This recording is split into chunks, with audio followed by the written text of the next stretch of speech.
Hi guys, welcome to Richard Cabile YouTube channel, and to this video, I will teach you how to change SIM pin lock in Realme 5 mobile phone. And okay guys, but before we start, kindly subscribe to my YouTube channel by pressing the subscribe button and the bell to notify you if I have new videos. Okay guys, let's start.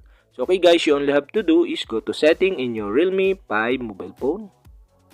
And okay guys, here in settings, okay, scroll down and find the security. Okay, click security. And okay guys, here in security, okay, in password security, okay, you can see the SIM card lock. Okay, you'll have to do is click this. And okay guys, here you can choose the SIM you want to change the lock. And okay guys, so I changed the lock of SIM 1. And okay guys, here in SIM 1, okay, in SIM 1 card lock, okay, you can see the change SIM pin. And okay guys, to change the SIM pin, okay, you'll have to do is click change SIM pin. And okay guys, here, enter the current pin for this SIM card, okay. And after you enter the current pin, okay, you'll have to do is click okay on the upper right side on your screen. And now you enter the new pin for this SIM card.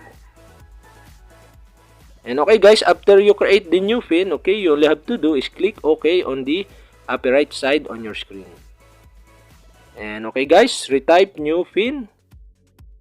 So okay guys, after you retype the new pin, okay, click OK on the upper right side on your screen.